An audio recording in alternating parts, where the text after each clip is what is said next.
frente a nosotros se nos presentan muchas necesidades. ¿Está bien? Deseamos satisfacer todas ellas. No es posible. Así que nos ayuda a que tengamos que tomar una decisión de cuál necesidad tendremos que satisfacer. ¿Mm? Entonces, como yo no tengo el tiempo, por ejemplo, no dispongo del tiempo para satisfacer todas las necesidades que experimento en ese momento, es ahí donde aparece un problema para la economía, que habíamos dicho que era el problema de la escasez, de la escasez. Entonces, para poder resolver ese problema de la escasez, ¿no? Necesito trabajar, pero también necesito estudiar, o no necesito hacer otra cosa que no sea ni trabajar ni estudiar. Entonces, tengo que tomar una decisión. El tiempo no me alcanza para poder desarrollar todo, ¿correcto? ¿Ya? Entonces tengo que tomar una decisión, qué necesidad tengo que satisfacer. Y es ahí donde vamos a tener que hacer uso adecuado, hacer un uso óptimo, ¿ya? Del tiempo que dispongo para decidir a dónde lo voy a utilizar, en qué lo voy a utilizar, ¿no? Entonces, si yo decido en utilizar mi tiempo, si ya tomé la decisión, ¿ya? De utilizar mi tiempo para estudiar, dejo de lado el trabajar, dejo de lado el no hacer nada, que eran mis otras opciones, ¿correcto? ¿Ya? Entonces, ¿ya? Entonces, chicos, al tomar esa decisión, dejo de lado otras opciones, por lo tanto, el dejar de lado, ¿qué vendría a ser? El costo de oportunidad. Entonces, tienes que diferenciar las situaciones que se te presentan. Una cosa que te digan escasez, en qué momento, en qué situación, con qué ejemplo se te presenta este problema para la economía, y cuando ya recién hablamos de costo de oportunidad. ¿Está bien? La escasez va a traer como resultado el costo de oportunidad. ¿Está bien? ¿Ya? Entonces, se presenta el problema de la escasez, tienes que tomar una decisión tomada, costo de oportunidad. ¿Está bien? Lo que vas a dejar de lado. ¿Ya? Trabajando con ello, el concepto de economía, ¿ya? Vamos ahora a continuación recordar el objeto de estudio. A ver, ¿cuál era el objeto de estudio de la economía? ¿Cuál vendría a ser el objeto de estudio de la economía? ¿Mm? Era lo que es las actividades económicas del hombre, ¿no? Todas las actividades económicas que desarrolla el hombre permanentemente que este profesor realiza, compramos, vendemos, producimos, ahorramos, ¿correcto? Un sinnúmero, chicos, de actividades económicas. En este momento, tú como yo estamos haciendo una actividad económica, que se le llama muy bien, Angie, proceso económico, lo llamamos así, de ese modo, correcto. Entonces, lo que ahora vamos a ver es ampliar un poco más esa parte del objeto de estudio, ¿ya? Ampliar un poco más, ¿está bien?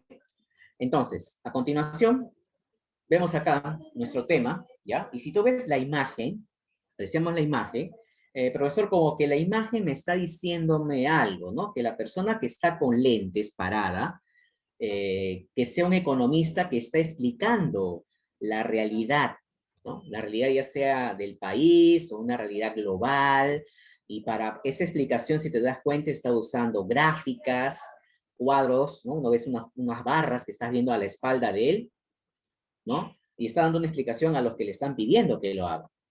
De repente, la flecha que estás viendo de manera ascendente está explicando, por ejemplo, el economista, cómo están comportándose los precios. Los precios están que suben y suben y suben, ¿no? Entonces está dando esa explicación. Entonces, eh, para que pueda explicar el economista, ¿qué tiene que hacer? Investigar. Si no puede hacer una explicación si es que no hace una investigación. ¿Correcto? ¿Ya? Entonces, vamos por acá. División de la economía. A ver, aquí está una captura de pantalla, por favor lo tienen, de su boletín, y de esa manera está distribuido, ¿no? ¿Cómo está dividida la economía? ¿Ya? Recuerda que estamos ampliando más el objeto de estudio, no nos salgamos de ese lugar. Vamos a ampliar más el objeto de estudio. A ver, economía positiva y economía normativa, lo tienen ahí. ¿Ya? Así chiquito. Profe, ya, ¿qué es la economía positiva? Estudia lo que es. Ya, estudia lo que es, o sea, las cosas tal como son, los hechos o las actividades económicas tal como se presentan, ¿ya? Y la economía normativa te dice que estudia lo que debería de ser. Estudia lo que debería de ser. Lo que debe de ser, lo que debe de pasar, lo que debe de suceder. Entonces, si te das cuenta, ambos tienen un carácter distinto. Un carácter objetivo y un carácter subjetivo. A ver, profesor, con un ejemplo. A ver, yo te cito el ejemplo. Un ejemplo de que hacemos economía positiva. Realizamos economía positiva. ¿En qué momento? A ver, el salario mínimo en el país hasta el momento, ¿cuánto es? El salario mínimo que se le debe pagar a un trabajador en el Perú. Eso está indicado por ley. Toda empresa por ley tiene que pagar como mínimo a un trabajador el monto de cuánto. A ver si alguien me puede decir. Gracias, Tornero, Leini, Carlos Evangelista, gracias. Muy bien. Estamos ahí pendientes de los montos, 930 soles. Ya. Profesor, entonces ya, si estoy diciendo de que el salario mínimo de un trabajador en el Perú, de acuerdo a ley, es 930 soles, estoy indicando, estoy haciendo un ejemplo de economía positiva, sí, porque estás indicando las cosas como son, los hechos como son. Ahora, economía normativa. Pregunto de repente a Carlos, ¿qué te parece ese monto? ¿Bien? ¿Muy bajo? Bajo. Estás dando tu opinión y se te respeta tu opinión. De repente yo soy empresario y para mí es demasiado alto. Demasiado se le está pagando a un trabajador. Es el punto de vista de cada uno. Entonces, es ahí donde, cuando hacemos nuestra opinión, nuestro punto de vista, estamos realizando economía normativa. ¿Ya? Hacemos nosotros en nuestra vida diaria economía positiva y economía normativa. ¿Correcto? Otro ejemplo, economía positiva. La pobreza en el Perú. A ver, el 20% de la población total es pobre en el Perú. El 20% de la población total en el Perú es pobre. Entonces, ese ejemplo o esa afirmación es positiva. Es de la economía positiva. ¿Dónde consigue ese dato, profe? El INEI. El INEI me da ese dato, ese banco de datos estadísticos. Ya, economía normativa. A ver, me parece que el porcentaje de la pobreza debería ser menos. Debería haber menos pobres. A ver, profesor, y ahorita se pone en esa situación de que hay menos pobres, al contrario, la pobreza va a aumentar, está aumentando la pobreza. Y todos ya saben la situación en que estamos viviendo acá y en el mundo. Entonces, ahí estamos dando nuestra opinión. Esa es economía, ¿qué cosa? Economía positiva. Perdón, normativa. Como estás viendo ahí en el cuadro, cómo está dividido la economía positiva. O sea, para que hagamos economía positiva, ¿qué debemos de hacer primero? Primero hay que hacer economía descriptiva y luego hacemos teoría económica. ¿Ya? Para que realicemos economía positiva, primero economía descriptiva y luego teoría económica. Y para que realicemos la economía normativa, vamos a tener que, en este caso, hacer política económica. Ahí está el cuadro, por favor, se ubica ustedes. Pasamos a explicar cada una de ellas. ¿Está bien? Por acá. Primero vamos a la primera rama, que es la economía positiva. ¿Ok? A ver, economía positiva. Trata de observar y describir la realidad tal como es. ¿Ya? O sea, tú estás viendo tu alrededor, lo que te rodea, ¿ya? Y estás viendo de repente, a ver, la producción de un producto, el consumo de un producto, de repente, estás observando, ¿no? Estás viendo de repente durante un determinado tiempo cómo se comportan los precios de un producto, por ejemplo. Observas y describes, observas y describes. En el plazo de una semana, de repente en una semana dices, a ver, ¿qué ha pasado? El precio de la palta. El precio de la palta ha estado subiendo en el lapso de una semana.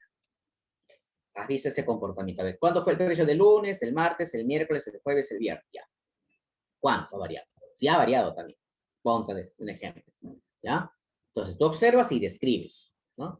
Ordenadamente, ordenadamente. Dice que acá no se emite o no hay intervención de juicios de valor. No existe, ¿correcto? Por lo tanto, entonces, no hay opiniones, no hay puntos de vista. Tienes el ejemplo, y eso lo han visto todos ustedes en televisión. Cómo ha crecido la demanda o la gente por querer comprar balones de oxígeno. Y como mucha gente tiene esa intención de comprar de querer comprar esos balones de oxígeno, entonces, profesor, ¿qué va a pasar con los precios de los balones de oxígeno? Va a comenzar a subir. ¿Mm? Porque yo como vendedor de balones, al ver de que la gente tiene la iniciativa de comprar balones, entonces tienen dinero para comprar, por lo tanto yo lo vendo a un mayor precio, porque yo como vendedor también quiero beneficiar. El que quiere comprar se beneficia si tiene su balón de oxígeno. Yo como vendedor, como beneficio, vendiéndolo a un mayor precio. ¿Mm? Ya, entonces, ¿es así o no? Ya, ahí está. Ahora, que profesor, no, que usted, si usted vende el balón de oxígeno, usted le está vendiendo de manera abusiva, está de manera abusiva, demasiado alto el precio de los... Eso no tiene que... Esa es una opinión tuya.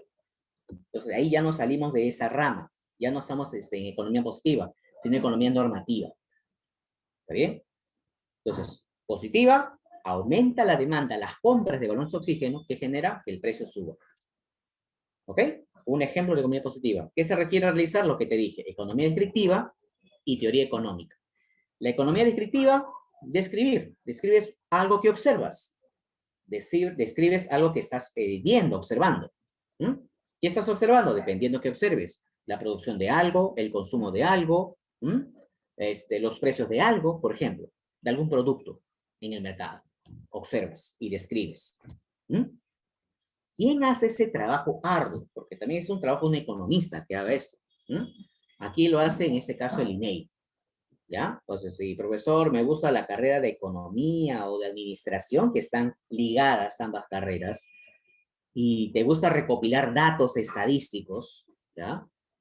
Como dije, de las actividades que se desarrollan en el país, de todas las actividades que se desarrollan, hay un trabajo de un economista en el INEI, ¿ya? Él hace de manera oficial datos, y esos datos los conseguimos en su página web, datos oficiales. ¿Está bien? Entonces tienes ahí ejemplos de economía descriptiva. Cuantificar es justamente recopilar datos, datos de la pobreza, por ejemplo, cómo ha ido evolucionando año tras año. La inflación, tengo entendido de repente que conoces lo que es inflación, el alza de precios, cómo se ha ido comportando mes a mes o año a año los precios en el Perú, ¿ya? La producción, la inversión extranjera, por ejemplo, la inversión extranjera, ¿cuántas empresas extranjeras han estado entrando al Perú?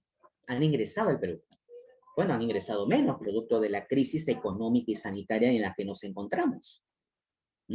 Pues también ver cómo se comporta esa inversión extranjera año tras año. Desempleo ha aumentado, obviamente. Gente ha perdido su trabajo. ¿Sí? Entonces esos datos, ya esa recopilación de datos, es hacer justamente economía descriptiva. Por ejemplo, ves un cuadro. Ya, trabajo con este cuadro de los últimos, de esos años. ¿Qué estás viendo en el cuadro? La producción de palta, profesor, según lo que se ha podido sacar del INEI. Ya, las toneladas de palta producida durante 2016 al 2019. Según los datos que estás observando en ese cuadrito, estás observando de que la producción de palta se está disminuyendo o está aumentando. No, está aumentando, ¿no? Si te das cuenta, los valores están aumentando. Entonces, está yendo bien la producción de paltas del 2016 al 2019. ¿Correcto? Ya, de ese cuadrito, chicos, grábatelo. Ten ahí presente que la producción de paltas del 2016 al 2019 ha aumentado. ¿Cómo has conseguido esos datos? Gracias al INEI. Ya. ¿Qué has terminado por hacer? Economía descriptiva. Ahora, yo te pregunto, explícame cuál ha sido la causa por qué aumentó la producción de paltas. No sé, pues, tengo que investigar. Claro, hay que investigar. ¿Cuáles han sido las causas, los motivos, por qué aumentó la producción de paltas? ¿Y cuál es la consecuencia de que haya aumentado esa producción de palta? Porque también esa es parte de tu investigación, que consigas las causas y las consecuencias de ello. Entonces, profesor, ¿y eso qué es? Ya ese es ir a la otra parte de la economía positiva, que es la, ¿qué cosa? Teoría económica. Teoría económica, ya. ¿Qué te dice la teoría económica? Vas a hacer un conjunto de planteamientos como producto de tu investigación, ¿ya? ¿Ya? Y ahí vas a explicar lo que en este caso estás viendo de la realidad. ¿Está bien? encuentras en esa explicación, tú vas a hacer llegar ¿qué? Las causas y efectos de lo que has observado. La teoría económica no puedes hacerlo si es que no has hecho antes economía descriptiva, ¿correcto? Tienes datos de una actividad económica, y ahora quieres explicar esos datos. ¿Por qué ha sucedido? ¿Mm? Entonces, ese es producto de una investigación. El economista investiga constantemente. ¿Mm? Ejemplo, las causas y consecuencias generadas por la pandemia del coronavirus en nuestra economía. Interesante, trabajo para un economista. Claro, viendo la parte económica, pues obviamente hay que ver eso, ¿no? Ya ha afectado a la economía mucho esta pandemia. Entonces, ahí ese es un trabajo y es ahí donde estamos haciendo teoría económica.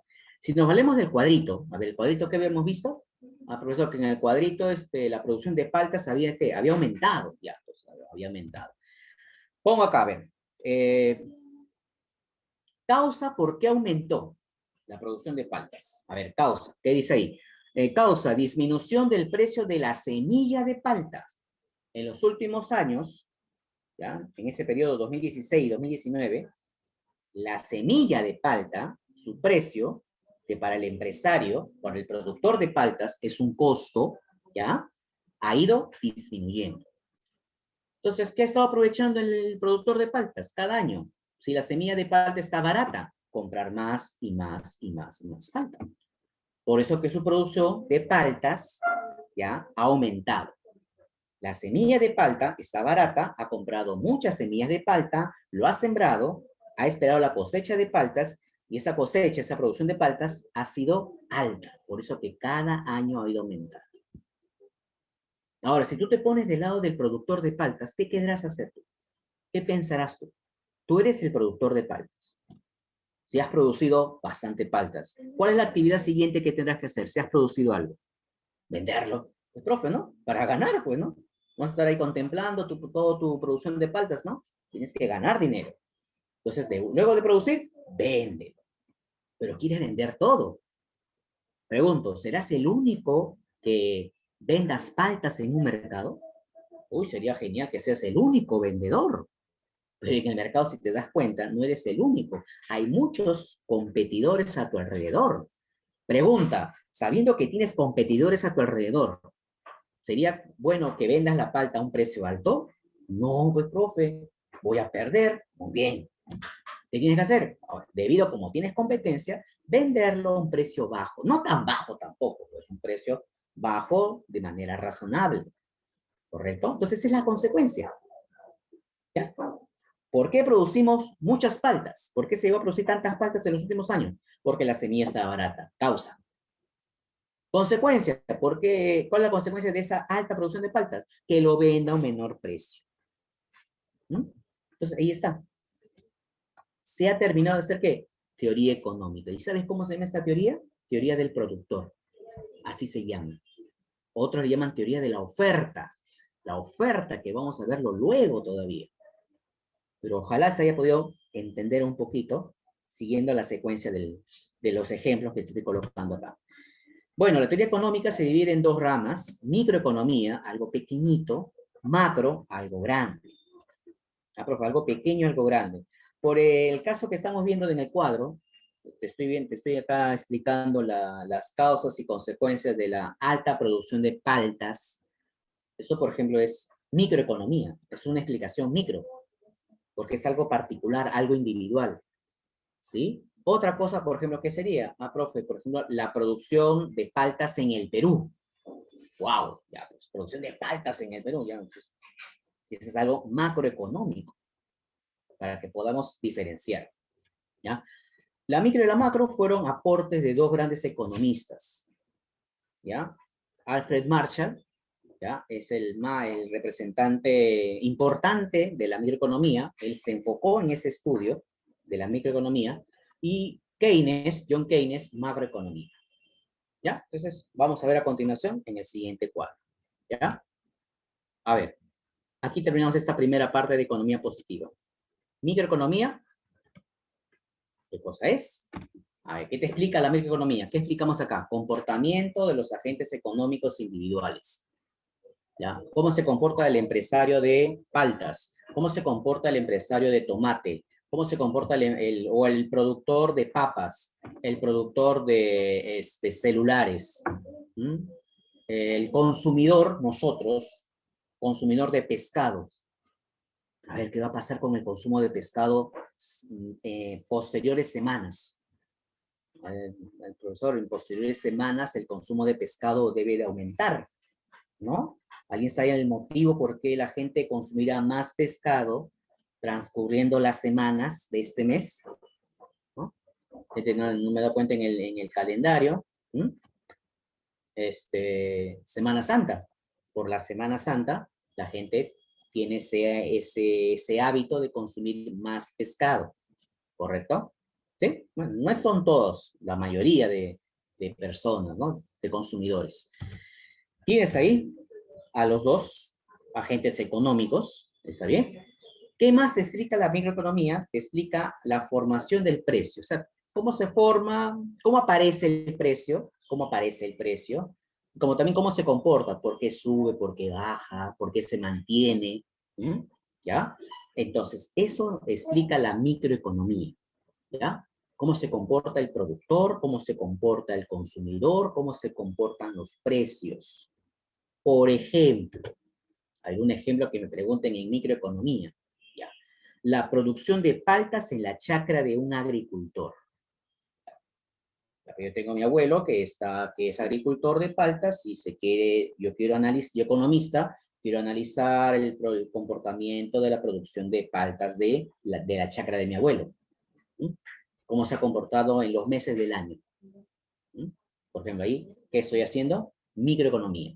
Si yo veo, sacando datos del año, que la producción de paltas de la chacra de mi abuelo ha ido disminuyendo, ok, datos, ha ido disminuyendo de enero hasta diciembre del 2020, ha disminuido, ya. ¿Qué he hecho ahí? Cuando he sacado datos de manera ordenada. En enero la producción de paltas cayó, febrero cayó, marzo cayó, abril cayó, y así. Profe, datos, ¿qué ha hecho usted? Economía descriptiva, ya. ¿Luego qué? Tiene que pasar usted a explicar las causas y consecuencias de que por qué ha caído la producción de paltas en la chacra de su abuelo el año pasado. Correcto, correcto. ¿Qué está haciendo ahí? Teoría económica, pero ¿qué teoría económica? ¿Micro o macro? Micro, porque es algo particular, es algo individual. Macro, a macro ya te explica a la economía, cómo se comporta la economía de forma conjunta, de forma agregada. ¿Mm? ¿Ya? Por ejemplo, a ver, quiero sumar la producción de paltas de todos los agricultores en el Perú. ¿Mm? Sumar todo lo que producen los agricultores de palta en el Perú. Esa suma total a nivel nacional ya es enfocado por la macroeconomía. ¿Mm? Por ejemplo, tienes inflación, desempleo. ¿Mm? Ahí está la producción de paltas en el país. Y esos son temas de estudio abordados o abarcados por la macroeconomía. ¿Correcto? ¿Está bien? Entonces, ahí está la diferencia. Lo que es micro y lo que es macroeconomía. ¿Ok? ¿Ya? Esa sería entonces la primera parte. ¿Ya? Para que se haya podido lograr entender. ¿Ya? Microeconomía, macroeconomía. Porque es lo que básicamente, chicos, las preguntas de un examen de admisión se enfoca más. Micro y macro. ¿Mm? Pero usted lo ha visto creo que en 15 minutos. Pero en sí, microeconomía en carrera se lleva 3 años. Y macro 2 años. Imagínate, ya acá se está viendo en 15 minutos. Algo básico, pues. ¿Correcto? ¿Ya? Entonces, voy a seguir compartiendo la pantalla, ¿ya? ¿Ok?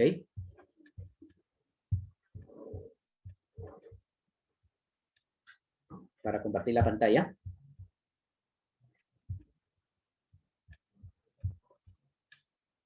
¿Ya? Por favor, traten de seguir capturando sus diapositivas, ¿ya? A ver, entonces estábamos acá, ya terminamos con la última parte, ya terminamos con la última parte. Ahí está, ¿está bien? Lo que es micro y lo que es, perdón, macroeconomía, ¿ya? Ya, esa es la primera rama, todo lo que comprende, abarca la primera rama. La siguiente rama sería llamada economía normativa, ¿ya? Normativa. Y aquí la normativa, ya sabes, De lo que estás observando, dame tu opinión. De lo que estás observando, me das tu punto de vista. ¿Qué te parece? Bueno, malo. Si te parece malo, ¿qué se debe o se debería de hacer? ¿Ya? ¿Ok? Entonces, esos puntos de vista son juicios de valor. ¿Ya? A ver, veamos por acá. La economía normativa. La economía normativa te dice, a ver, rapidito, propone la dirección en el que debe modificarse la realidad, ¿no? Modificamos la realidad, ¿sí? Lo vamos a modificar, ¿ya? Porque estamos dando nuestro punto de vista, ¿ya? Se emiten juicios de valor sobre el estado de las cosas, de los hechos que estás observando, de la realidad que estás observando. Por ejemplo, se debería de reducir la pobreza y la pobreza extrema.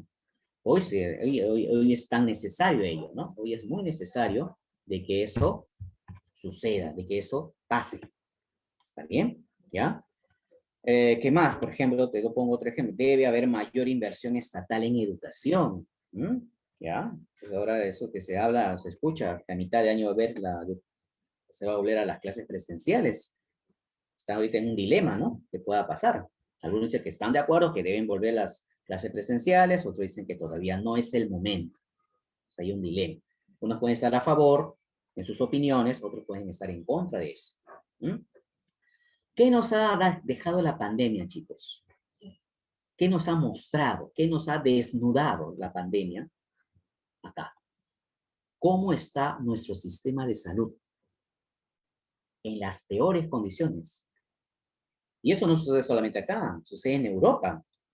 Se ha visto la deficiencia en el sistema de salud en Europa. Si en Europa están mal, imagínate acá. ¿Mm? Imagínate acá. Debería o se necesita realizar mayor inversión del Estado en salud. ¿Cuán necesario es invertir dinero en el sistema de salud? Entonces, algunos dicen, no, están de acuerdo algunos, otros no están de acuerdo, no debería de haber eso, pues opiniones de la población, de la gente, tú, yo, todos hacemos economía normativa, opinamos de algo, de lo que observamos. Ahora, para desarrollarla, en este caso, se requiere o se tiene que realizar que la política económica. A ver, profesor, a ver, ¿cómo es eso? A ver, ¿cómo es eso? A ver, digo lo siguiente, a ver, te digo lo siguiente. A ver, ustedes, un ejemplo, ¿ya? Todo el grupo de acá, todo el aula, son trabajadores de mi empresa. Son trabajadores de mi empresa, ¿ok? Ya está, mi empresa minera. Ya. Su derecho de ustedes, ¿qué es? Mejorar el salario mínimo. Te dijeron antes correctamente 930, ya. Bueno, ok. Ustedes están reclamando un aumento salarial. Ustedes dicen, debería de aumentarse el salario. Y el Estado o el gobierno tiene que apoyarnos con una ley para aumentar ese salario. Su punto de vista. ¿Ok? Ahora, yo, el dueño de la empresa minera donde ustedes trabajan para mí, ¿qué digo? Ah, ya. No, Estado, no estoy de acuerdo, no comparto la opinión de mis trabajadores, porque un aumento de salarios, ¿qué podría generar? Podría generar en este caso de que los precios suban, como la gente tiene más plata, los precios suban y los productos básicos se incrementan de precio y eso va a generar pues un caos en el país. Yo como empresario te digo, Estado, que no estoy de acuerdo con un aumento de salario. Di mi opinión. Tú dices que debe aumentar el salario, yo como empresario digo que no. El gobierno, el Estado, está en medio de los dos. Nos está escuchando. Pregunta, ¿a quién hará caso? ¿A ustedes? ¿A la masa de trabajadores que siempre reclama una mejora salarial? Profesores, médicos, trabajadores en general, que siempre exigen eso. ¿O al empresario, que dice mejor que se mantengan los salarios o que bajen? El Estado tiene que decidir. ¿Mm? Ya tiene que decidir. Y generalmente se va hacia el lado del empresario. ¿Mm? No, está bien que no debería. Ah, ya, entonces que se mantenga ahí. Entonces, esa decisión que ha tomado el gobierno de no mejorar el salario, no mejorar, ¿ya? De repente el Estado dice, no quiero gastar en aumentar salarios a trabajadores, prefiero hacer otros gastos. ¿Mm? otros gastos, pero al final la situación salarial de los trabajadores no mejora. Entonces, esa decisión tomada por el gobierno, ¿qué es? Política económica. Todos ustedes son agricultores de productos de la sierra, ¿ya? Productos de la sierra. Por ejemplo, la papa. ¿Ya? Ya, y dicen que los tratados de libre comercio, si alguien ha escuchado eso, los TLCs, ¿ya? Ustedes como grupo de agricultores se ven duramente golpeados por ello. ¿Por qué? Porque se están trayendo papas importadas de otros países. ¿Mm? Ese es tratado de libre comercio, ¿ya? Entonces, yo soy uno de esos empresarios que importo esas papas de Bélgica, de otros países de Europa, los importo y los vendo acá en el Perú. ¿Por qué? Porque libremente pueden ingresar mis papas. ¿Mm? Entonces, yo como empresario, ¿me conviene que el gobierno siga firmando tratados de libre comercio? Sí. Ustedes como los mismos agricultores, productores de papas, ¿se ven perjudicados? Sí se ven perjudicados. Entonces, ustedes están en contra de un TLC, esa es su opinión de ustedes. Yo estoy a favor, pero el gobierno tiene que tomar una decisión. ¿Qué es el gobierno? No, al empresario. Decide que debe de seguir firmándose los TLCs. Entonces, de eso se trata la política económica, decisiones que tome el gobierno en materia económica, pero que muchas de esas decisiones, ¿ya? Más están favoreciendo a una minoría que a una mayoría. ¿Mm? Esa es la realidad. Entonces dice, con el fin de alcanzar el bienestar general, pero el bienestar general que ya tú sabes que se refiere, ¿a quién es? ¿Para quién es? Para mí, para los empresarios, pues con la vida cómoda que tengo, o para ustedes. ¿Ah? Hay que ver eso. La política económica, decisiones del gobierno, para quienes realmente favorece. Las vacunas, ahí no está. Ahí no están las vacunas que son para todos, gratuitas, y que un empresario dice, no, se me dio la idea de que las empresas también importen y puedan en este caso que venderlas. Pues ahí está. Es una opinión, pues claro, depende, a algunos les pueden favorecer, a otros no. Hay que ver, pues, cuáles son las decisiones, si esas decisiones del gobierno deberían de favorecer a toda la población en general, pero lamentablemente a veces no sucede. ¿Cómo se divide la política económica? Por favor, en la parte final de su esquema, de su libro, está ahí, pues, ¿no? Tienes política fiscal, política monetaria, política comercial. ¿Mm? Fiscal, ya. ¿Quién lo hace? ¿Quién toma decisiones acá, dentro del gobierno? ¿Quién toma decisiones acá dentro del gobierno? El MEF, el Ministerio de Economía y Finanzas, el que maneja la plata, el dinero del Estado. ¿Mm? ¿Ya? Él maneja el dinero. Ya está. Por ejemplo, ahí está. Gasto público, los gastos que hace el Estado. Los gastos que hace el Estado, ¿ya? Pues, ¿el Estado en qué gasta? Por ejemplo, gasta, por ejemplo, ¿en qué? En salarios, en salarios. Paga pensiones, ahí gasta el Estado, pagando salarios a sus trabajadores, pagando las pensiones a sus trabajadores, bueno, a los que ya trabajaron, mejor dicho. Hace obras, cuando hace obras también gasta. Los impuestos, los impuestos más bien, ¿qué sería? Un ingreso de dinero. Un ingreso de dinero a favor del Estado. ¿Mm? Los impuestos pueden subir, pueden bajar, eso lo decide el Estado, cuándo hacer. Por ejemplo, el impuesto más importante, IGB, Impuesto General a las Ventas. ¿Mm? ¿Ya? Entonces, ¿quién decide? Ahorita el MEF, ¿qué dice? No, ahorita se está dando un aumento del gasto, estás viendo. Los bonos que está dando el Estado, que hablamos la clase pasada, ¿cuántos bonos están dando? Por el último, ¿cuál es? Bonos 600. ¿Quién ha salido beneficiado? ¿Quién no? Habría que ver, ¿no? Digitar en el Internet si alguien ha sido beneficiado. Pero esas entregas de bonos son gastos del Estado. Son gastos del Estado. ¿Mm? Ya está. Entonces, ¿quién decide aumentar los gastos? Lo decide el MEF. ¿Quién decide aumentar o disminuir los impuestos? Lo decide el MEF. La política monetaria. Ya. Esto más bien es realizado por el Banco Central de Reserva del Perú. BCRP. ¿Ya? Ejemplo, ¿qué medidas? Por ejemplo, una de esas medidas es lo que conocemos, ¿no? Realiza la emisión de monedas y billetes. ¿Mm? Monedas y billetes. Ese es el que se encarga de la generación, ¿no? Y reproduce. Reproduce para el Perú la cantidad de soles, la cantidad de billetes, ¿correcto? ¿Ok? Esa es política monetaria. Genera, reproduce el dinero en el país. Otro, decide la cantidad de dinero que los bancos deben guardar obligatoriamente. Ese dinero que reproduce el BCR, chicos, de manera sencilla, es destinado hacia los bancos, es dirigido hacia los bancos. ¿Okay? El dinero que sale del BCR, los soles, se van hacia los bancos, por ejemplo, ya van a los bancos. Y de los bancos van a dirigirse hacia la población, hacia nosotros.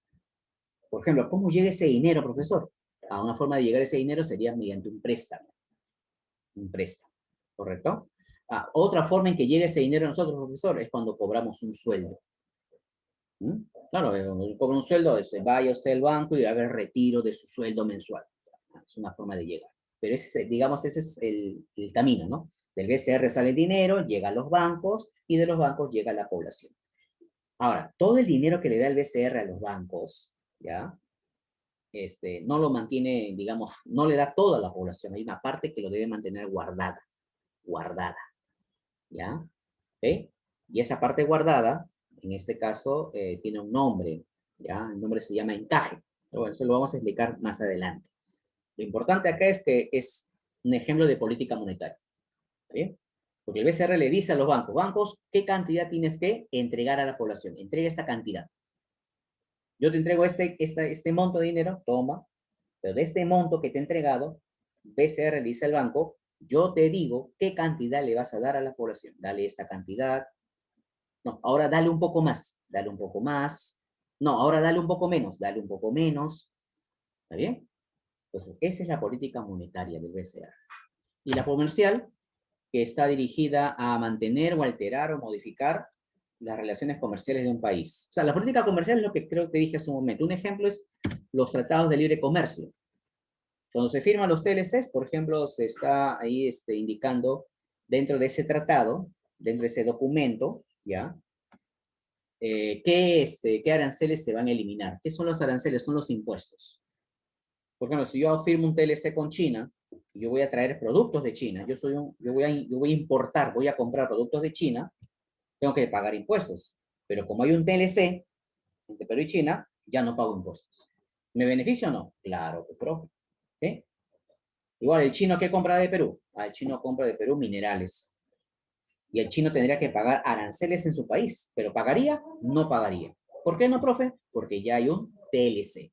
Ya no paga aranceles. El chino compra minerales. Yo le compro maquinaria, por ejemplo, ¿no? Máquinas. Entonces ahí está. Esa es política comercial. ¿Está bien? Muy bien, chicos. Esta sería la clase del día de hoy. ¿Ya?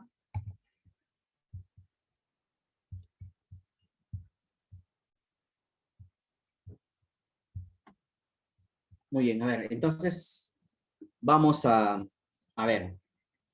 Con, al azar. Axel. Se encuentra Axel Torrejón. A ver, Axel. Por el chat, o en todo caso por el audio, una pregunta nada más. A ver. Eh, ¿Cómo está dividida la economía positiva? Axel, ¿cómo está dividida la economía positiva? Está dividida por dos, la economía descriptiva y la teoría económica. Excelente, excelente, Axel. Gracias. Muy bien, Axel. Ya está. A ver. ¿Quién está por acá? A ver, rapidísimo. A ver, Patricia Lazo. Por favor, su cámara, señorita. Patricia Lazo. A ver, una pregunta, señorita Patricia. Eh, mm, Alfred Marshall era el representante de qué? ¿De la microeconomía o de la macroeconomía? Alfred Marshall. Micro. Me respondió ya otra jovencita que no ha sido Patricia. A ver, Patricia. Alfred Marshall. ¿Mm? Bueno, ya ahora sí, Patricia, ya me respondió. Bueno, muy bien, ya. A ver, chicos. tiempo de la práctica dirigida, ¿ya? ¿Ok?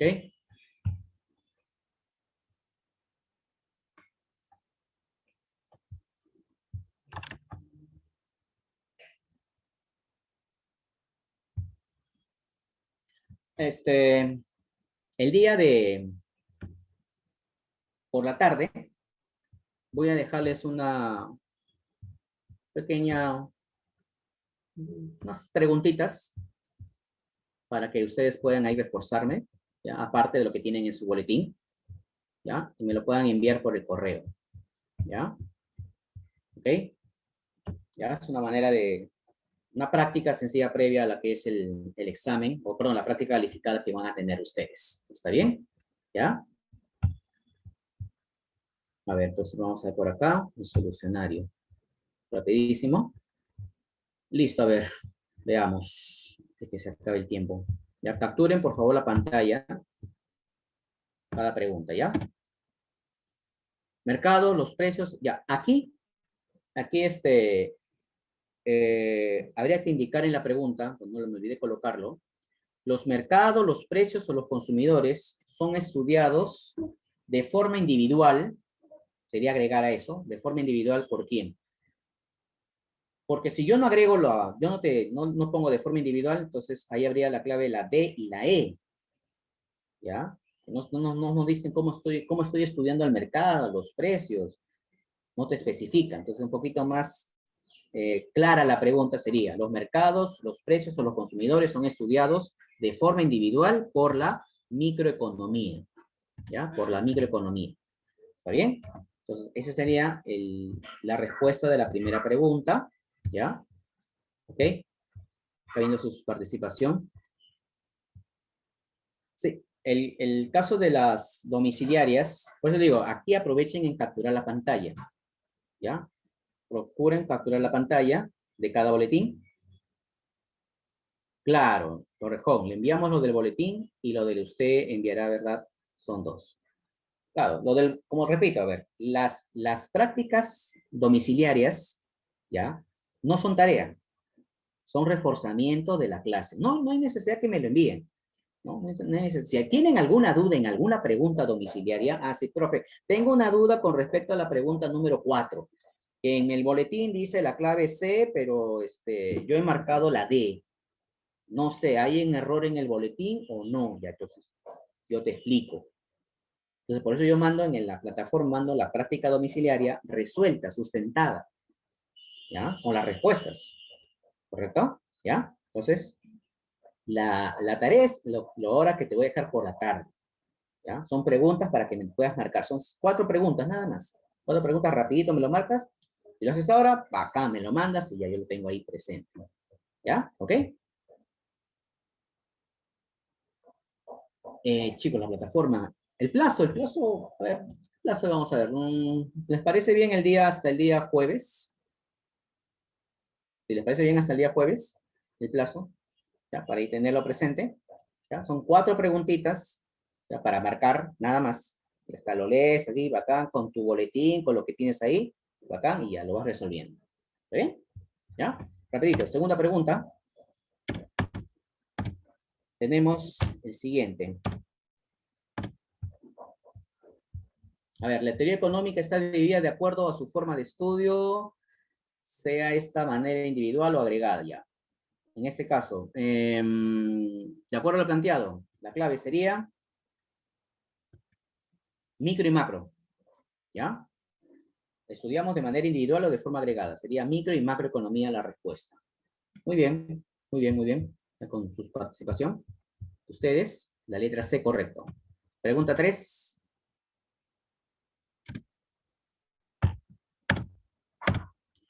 Decisiones del gobierno, ya, esa es clave, ya. Con eso te estoy diciendo todo la respuesta. Estamos hablando de qué? De la política económica, decisiones o acciones que toma el gobierno. El gobierno de turno ahorita, ¿quién es? El del señor Sagasti, ¿ya? Que estará hasta julio de este año, porque va a haber en elecciones, ya sabes, ya lo has escuchado. La clave de la pregunta 3, correcta, sería la letra D. Dado, ¿ya? Pregunta número 4. El INEI se encarga en el Perú recopilar datos estadísticos ¿de qué? De las actividades económicas que se desarrollan en el país. Producción, inversión, consumo, etcétera, pues, ¿no? Ahí está. La clave de la pregunta número 4 sería barco. Barco. ¿Está bien? ¿Todos ahí? ¿Correcto? ¿Ya? Pregunta penúltima, quinta. La quinta, el estudio de los fenómenos económicos tal como se presentan. O sea que acá no vas a dar ningún juicio de valor, ¿ya? Observas y describes los hechos tal como son. Ah, ya, profesor, ¿de qué estamos hablando acá? ¿De qué rama de la economía? Sería la llamada economía positiva, ¿ya? La economía positiva. ¿Está bien? Estudia los fenómenos económicos, estudia la realidad económica tal como se presenta, ¿m? Tal como se está presentando. ¿Está bien? Ya, ahorita, ¿qué estás viendo de tu realidad? Te puse el ejemplo, ¿no? Ya, profesor, que la gente está que demanda balones de oxígeno y ante tanta demanda que genera que los precios se incrementen. Esté carísimo los balones de oxígeno hoy en día. Ejemplo de economía positiva. ¿Mm? Y la última, bueno, los temas que estás viendo ahí, de la inflación, desempleo, producción nacional, producción en todo el Perú, ¿quién lo aborda? La macroeconomía. La macroeconomía. ¿Está bien?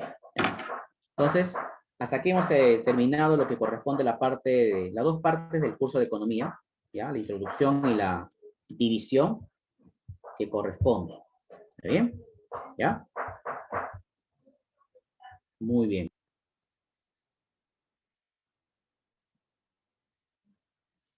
¿Dónde estás?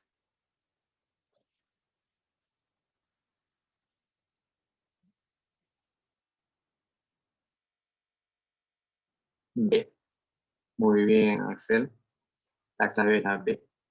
Trascendente. Lo que está más allá.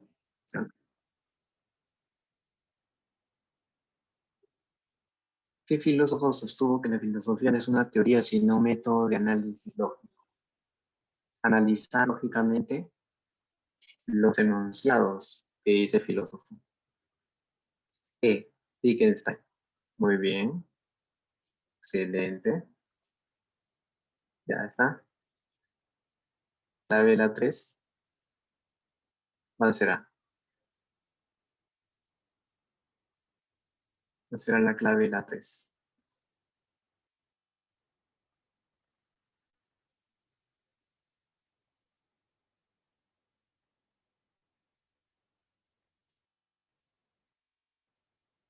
Clave la 3. Moral. Desde la educación inicial se enseña a los niños las normas de convivencia que rigen a la sociedad, comenzando por cruzar la pista automovilística cuando el semáforo, hasta respetar las autoridades. Pero es también verdad que cada uno de nosotros puede seguir esas normas o no, ya que de cada individuo guiarse por esas normas en su vida diaria.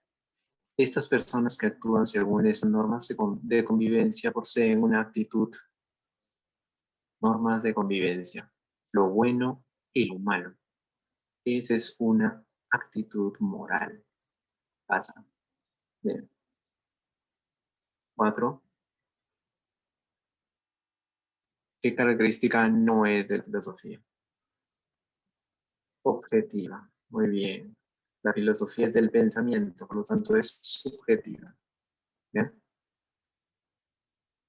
5. De acuerdo con Marx, la filosofía tendría un carácter no solo teórico, sino... ¿Cuál era la definición de Carlos Marx?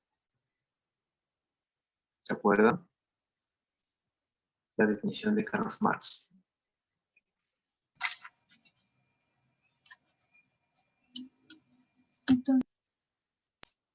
Superior sobre práctico. Exacto. Clave la 5. Barco. Barco. ¿Se ve? 6. Clave la 6. Luis cumple sus devociones rezando el rosario. Casi te dice rosario ya, pues es actitud religiosa. Bien. ¿Han leído el texto? Para responder la pregunta 7 y 8. La han leído, ¿verdad? Siempre lean su texto, acostúmbrense a leer para que puedan entender las cosas, que así sea más sencillo aprender. ¿Bien? ¿Cuál es la clave de la 7? ¿Qué es lo que rechaza de manera rotunda el autor? Lo que rechaza.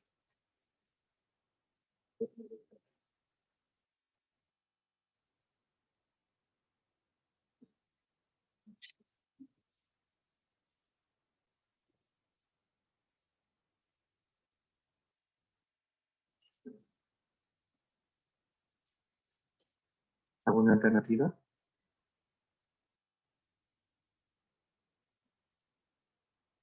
La filosofía es un hacer. Solamente se hace filosofía filosofando.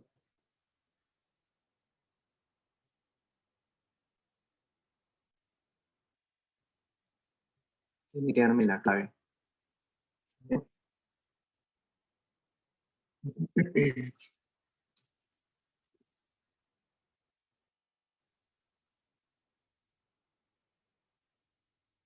¿Alguna clave?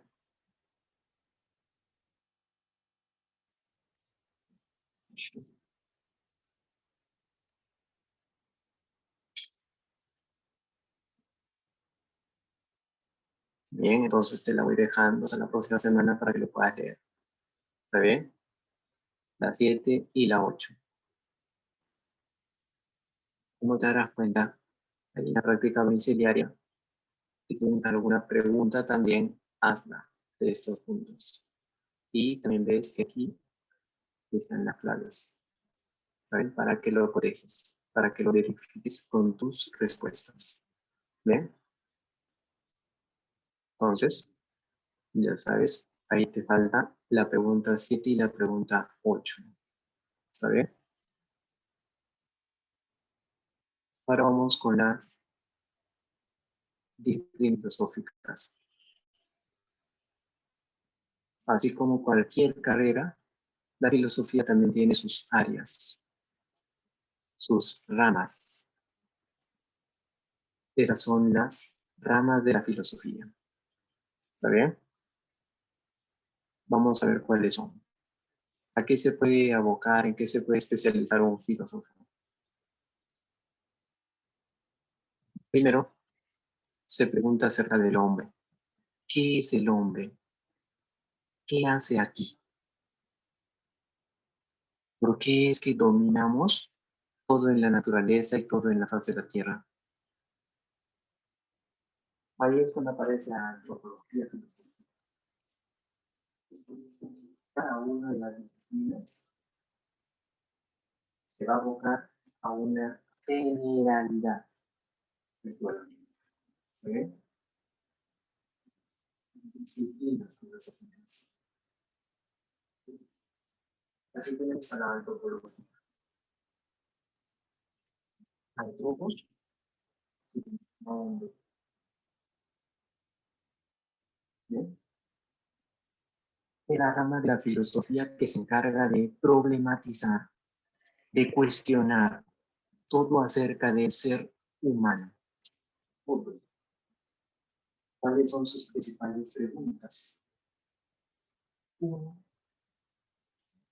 ¿de dónde venimos?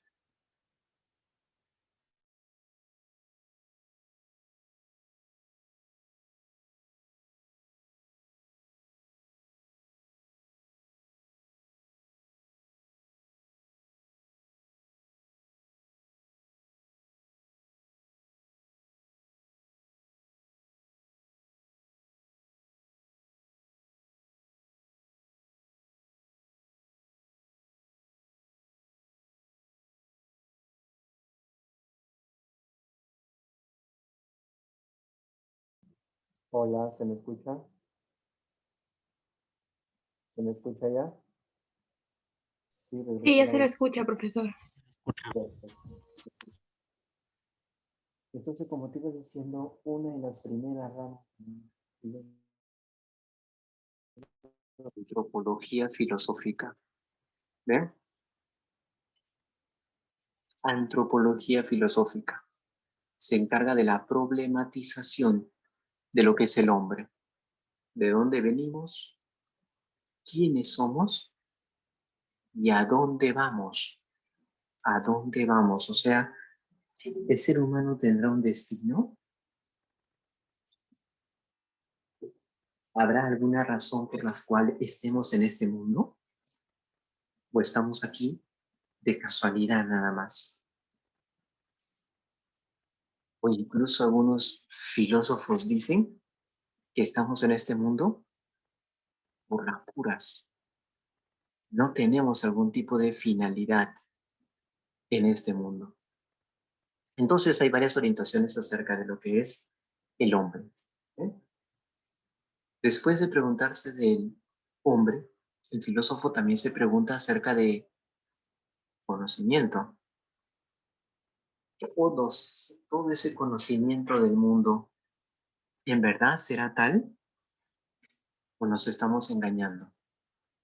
¿La realidad es tal como la vemos? Ahí el filósofo ya entra a la noceología.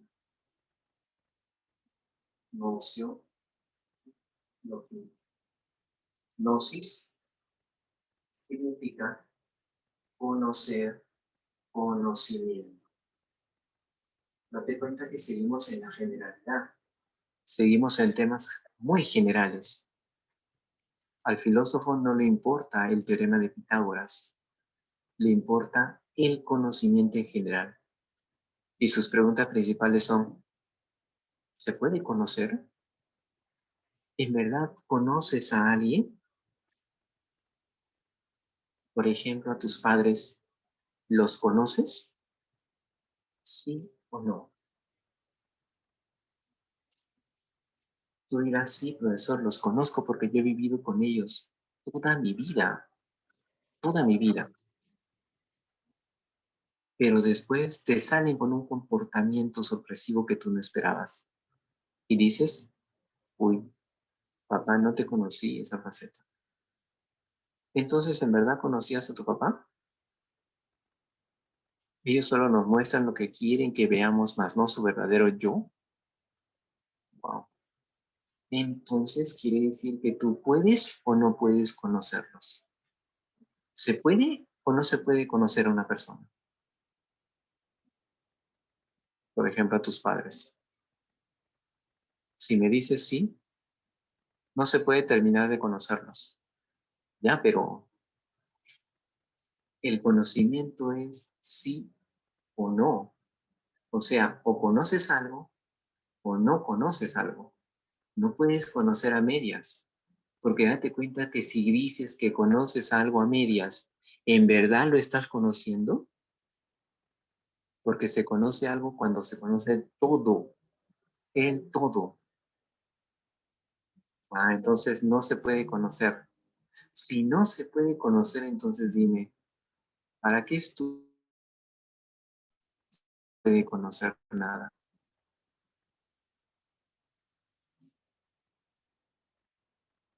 ¿Para qué estás estudiando? Si lo que estás estudiando no lo puedes conocer, porque me acaba de decir que no se puede conocer. ¿Mm? Ese es otro gran problema de la filosofía. ¿Se puede conocer o no se puede conocer la realidad? A las personas, todo. ¿Eh?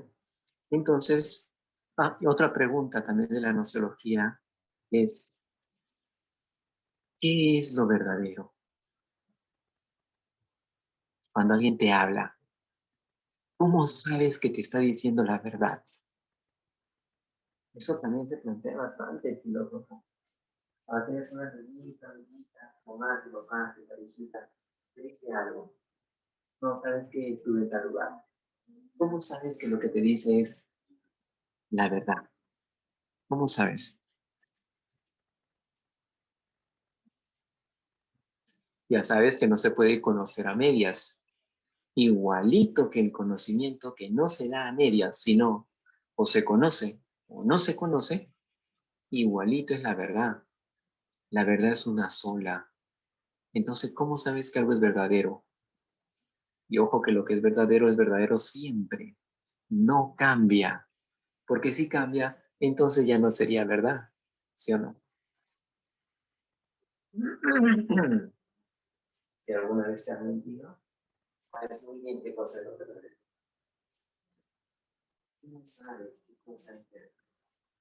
¿Cómo sabes que todo lo que yo te digo es algo verdadero? Es lo real. ¿Cómo sabes que no te estoy mintiendo? ¿Mm?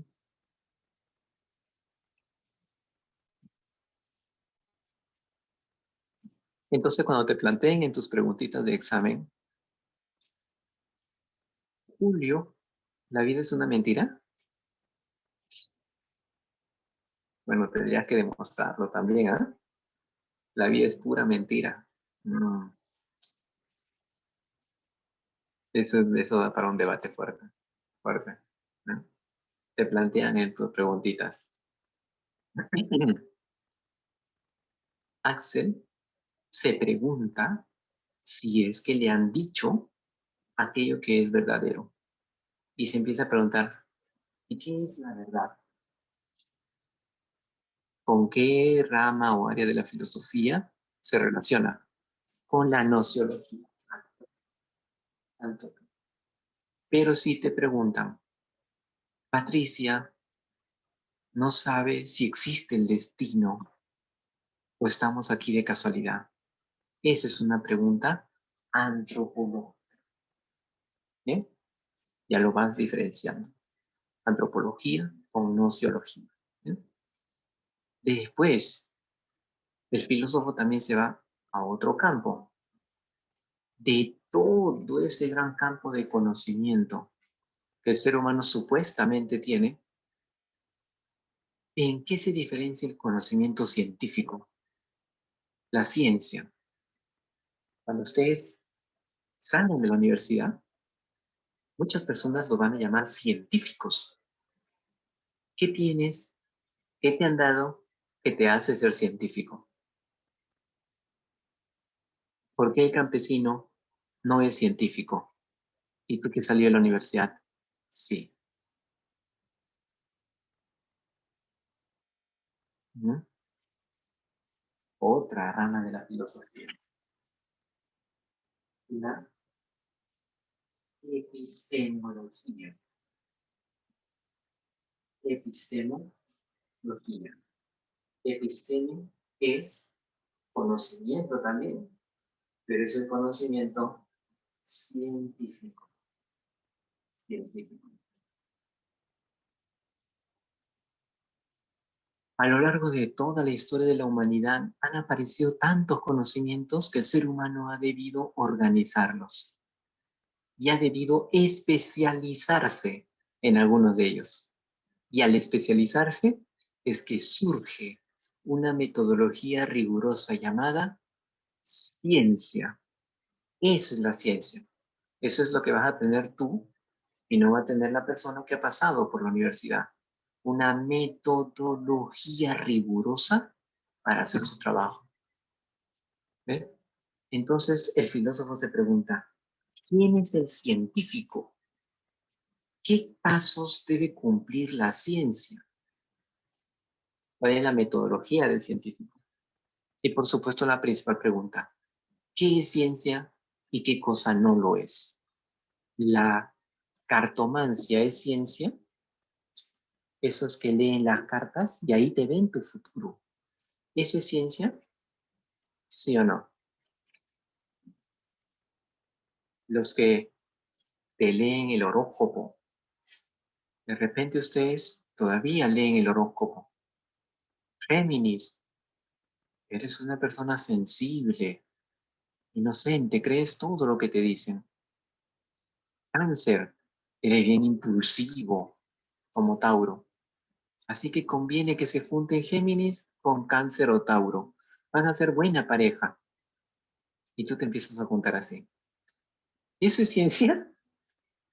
¿Eso está demostrado? ¿Qué dices? Por algo leen el horóscopo, ¿sí o no? Debe tener algún tipo de credibilidad. Eso es lo que busca el epistemólogo. La credibilidad del conocimiento. La rigurosidad. Entonces ahora tienes cómo diferenciar el conocimiento vulgar del conocimiento científico. Todos sabemos que cuando las nubes están negras, va a llover. Va a llover. ¿Pero eso es ciencia? ¿O ese es un conocimiento empírico? ¿Pero alguien sabe cómo funcionan las ondas 4G de su celular?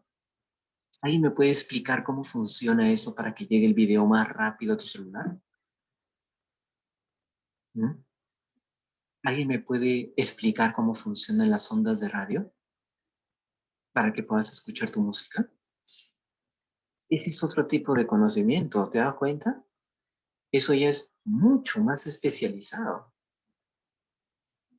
Y algunos se van a dedicar a eso. Ingenieros mecánicos, ingenieros electrónicos, ingenieros mecatrónicos. Justamente vas a ingresar a la universidad para volverte científico y tengas esa metodología, esa rigurosidad. ¿Ok? Ya. Entonces ya tenemos 3 disciplinas filosóficas: antropología, gnoseología, epistemología. El filósofo se ocupa de ellas. ¿Bien? Pero ¿en qué más se puede ocupar el filósofo? Estás caminando por la calle y me encuentras sentado en la plaza, en el parquecito de tu cuadra. Estoy sentado mirando a la gente. ¿Bien? Estoy observando cómo se comporta la gente. ¿Por qué? Ahí no estoy en un laboratorio para ver su actividad científica, ¿sí o no? ¿Qué estoy viendo de la gente? Su comportamiento moral. Ahí está lo correcto o lo incorrecto. Entonces aquí tenemos otra disciplina. La ética. Ética viene de ethos, que es costumbre. Hábito.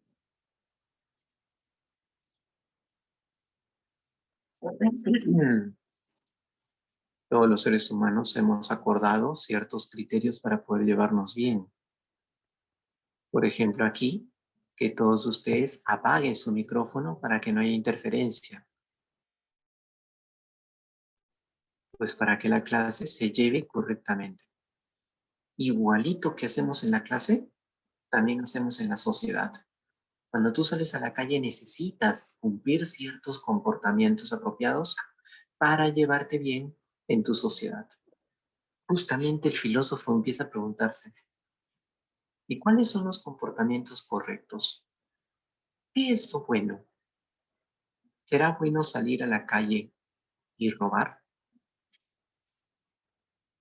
¿Será bueno salir a la calle y mentir? ¿Alguna vez tú has mentido?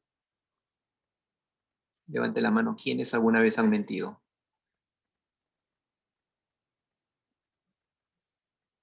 La pregunta es, ¿por qué lo haces si sabes que está mal? ¿Por qué? ¿Quién me responde? ¿Por qué lo hacen a pesar de que saben que está mal? ¿Qué pasa en el ser humano? ¿Sabe qué es lo bueno? ¿Sabe qué es lo malo? Pero ¿por qué no lo adecua a su comportamiento? ¿Qué pasó ahí? Porque mienten para parecer buenos. Ujú.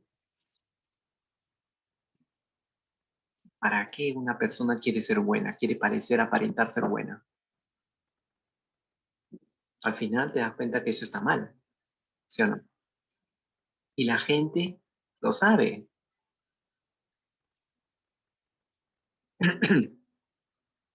Esos son problemas éticos, ¿ya? ¿No?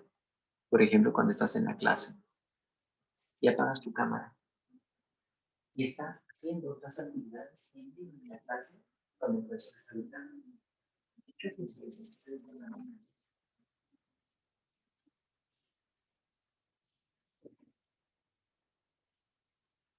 preguntas éticas entonces son, ¿qué es lo bueno?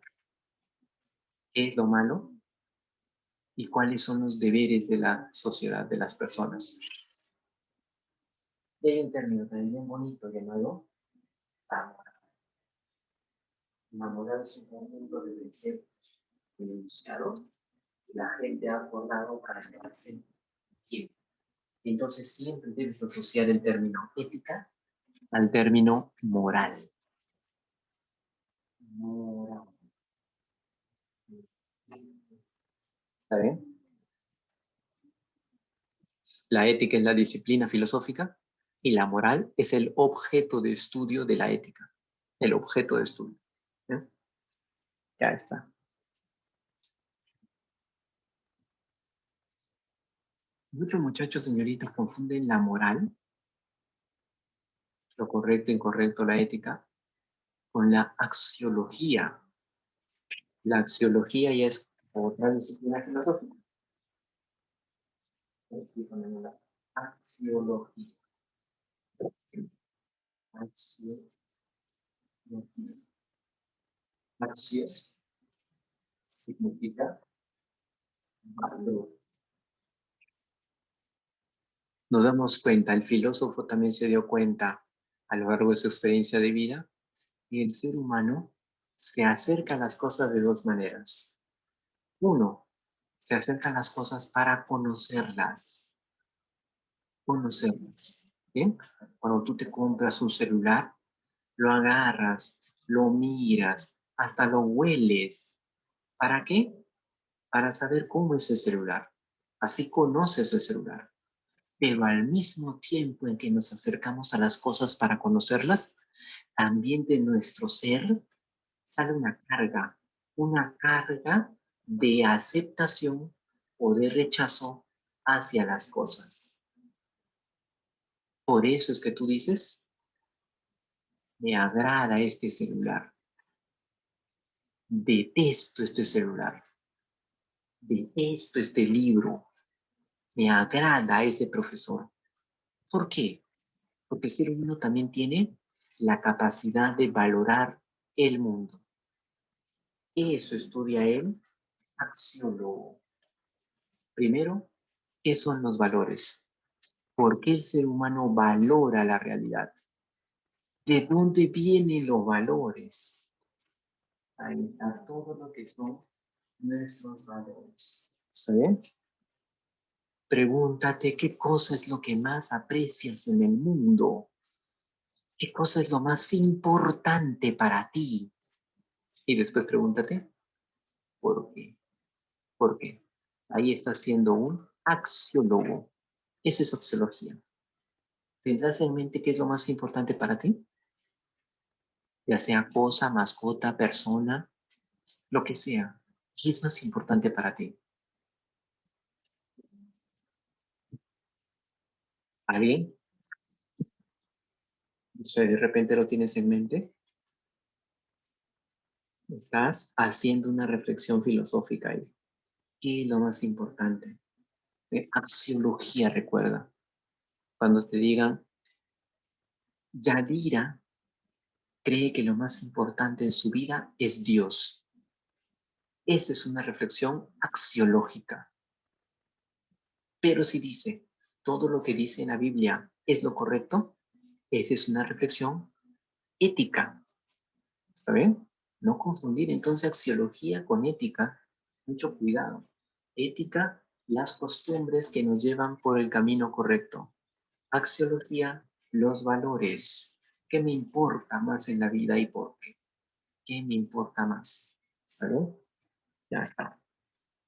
Ya tenemos entonces algunas disciplinas filosóficas. Antropología, nociología, epistemología, ética, axiología y también está la estética.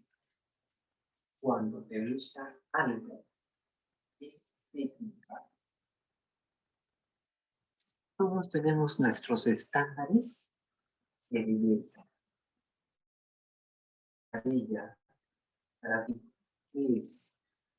Una persona bella, una pintura bella, ¿para ti qué cosa es? Y el filósofo empieza pues con su problematización. ¿Qué es lo bello? ¿Qué es lo feo? ¿Cómo yo voy a detectar que hay una realidad en el mundo superlativo es bella? Esta es la evolución. Para lo que se inicia. Ese es un problema estético. ¿Está bien? Entonces ya podemos reconocer las principales disciplinas. Pero el filósofo, ¿qué más hace? Y todo. Y si yo me pregunto acerca de toda la realidad como una totalidad, la realidad. ¿Y toda la realidad de dónde vino? ¿El universo siempre estuvo aquí? ¿O alguien lo creó? Porque se supone que si estamos aquí, debe ser porque la realidad siempre estuvo o fue construida. Si no, no existiríamos, ¿sí o no? ¿Cuál es la disciplina filosófica que habla acerca de la realidad en su conjunto?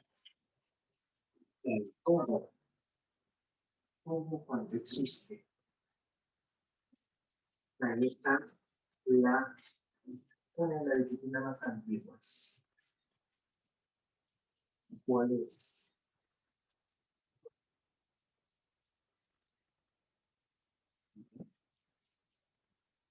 Ontología.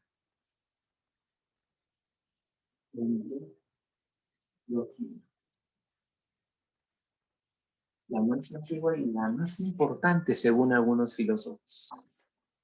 La más importante de todas. ¿De qué se problematiza? Acerca del ser. Y aquí viene la pregunta, ¿y qué es el ser? Según el filósofo, este plumón es plumón por algo. Este plumón tiene algo que lo hace ser plumón. Aquello que lo hace ser plumón, eso es su esencia. ¿También llamado? Su ser. O sea que todas las cosas las llamas así porque tienen algo especial, tienen algo distinto. Por eso a esto le llamas plumón y a esto le llamas profesor. Porque yo tengo algo se me ha incluido de que me hace ser lo que soy. Esa es mi esencia. Y así como yo tengo mi esencia, tú tienes tu esencia, el plumón tiene su esencia, la realidad en general tiene su esencia. Entonces el ontólogo va a empezar a preguntarse, ¿cuál es la esencia de la realidad? ¿Cuál es aquella sustancia primera de la que está hecha toda la realidad? ¿Qué cosa compone la realidad? Eso es su esencia. ¿Eh? Y poco a poco esta pregunta va a derivar en ¿de dónde vino la realidad? ¿De dónde ha salido? ¿Cuál es el principio, el origen de la pizarra, del plumón, del aire, de ti, de mí, de la mota, de tu laptop? ¿Cuál es el principio de todo? ¿De dónde se originó todo? Es ahí que empiezan las posturas ontológicas. ¿Sí? Entonces estaba debatiéndolo con los alumnos. Y aparece un filósofo muy importante llamado Federico Engels.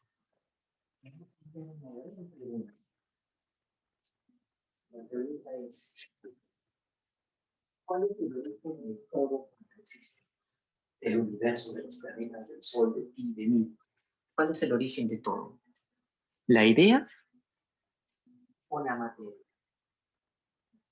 Y algunos alumnos me decían, profesor, ¿no puede ser posible que solo haya materia en el mundo? Yo me preguntaba, ¿por qué?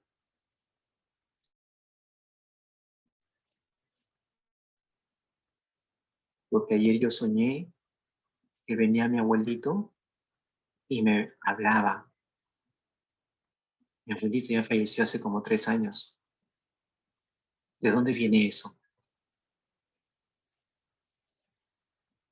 Yo sé que mi abuelito está conmigo por aquí rondando, profesor.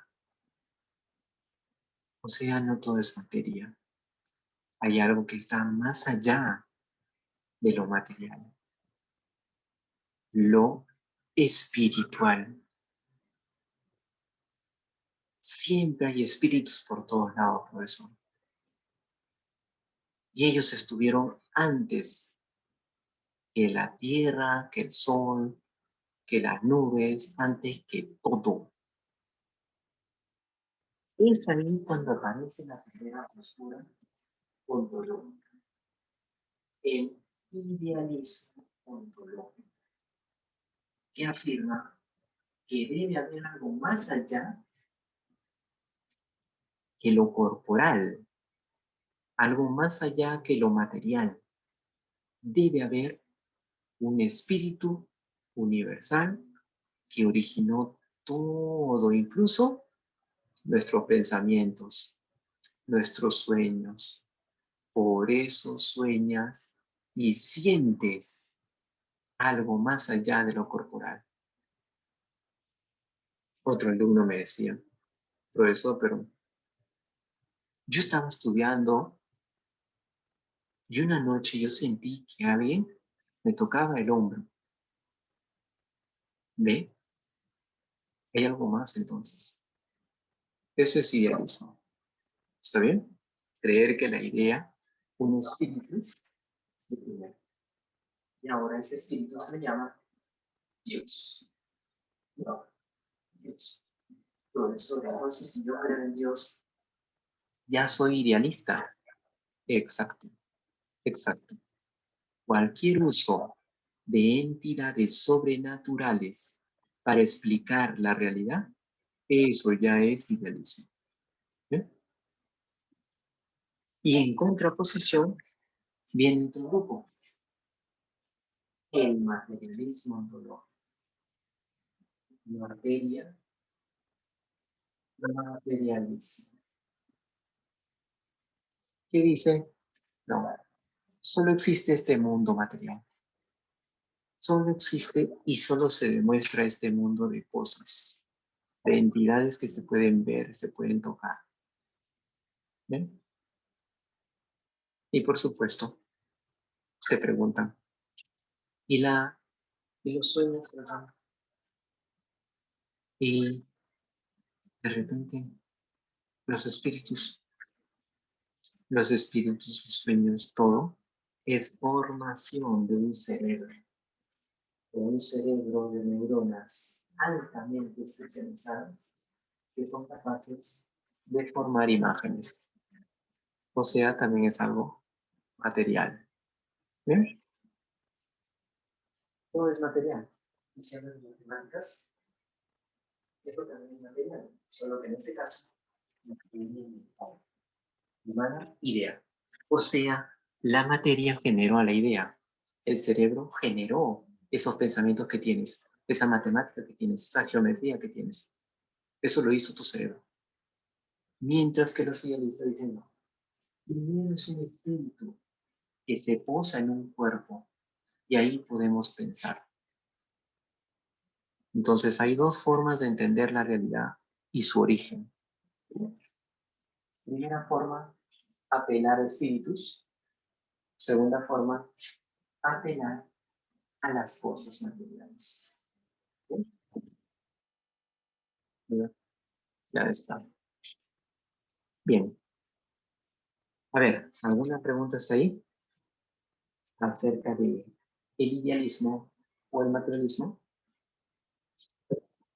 Te dicen, Juan cree en los designios de los astros. Punto sería idealismo. De frente. Ese es idealismo. ¿Ven? Pedrito confía en que todo se puede explicar de manera científica. Eso es más materialismo. ¿Ven? Ahí están las dos principales posturas. ¿Alguna pregunta tendrás de las disciplinas filosóficas? Hemos hecho un resumen súper resumido de las disciplinas. ¿Estará claro? Pregunten, muchachos. Pregunten. ¿Sí? ¿Está bien? Ojalá pues haya quedado claro. Entonces, ya saben, espero que resuelvan al menos la mitad de las preguntas dirigidas para que me den la clave la próxima semana. ¿Está bien? Yo sé que ustedes pueden. Investíguenlo. Ya te he dado prácticamente la clave de varias de esas preguntas. ¿Está bien? ¿Qué pasa entonces? Conmigo será hasta la próxima semana. Cuídense bastante. Ahí nos estamos viendo. Puedes presentarlo antes, porque varios parece que ya saben mi correo electrónico. ¿De dónde lo sacaron de paso? ¿De dónde sacaron mi correo? Interesante, ¿eh? Ah, por el colegio.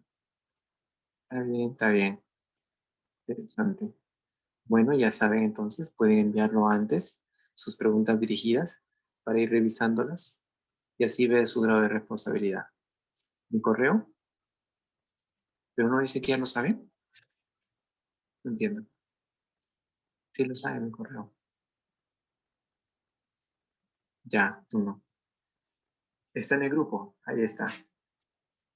De repente algunos no lo han visto. Yo reviso todos sus correos, ¿está bien? No se preocupen. Bien, entonces conmigo, hasta la próxima semana. Ahí nos vemos. Cuídense. Chao.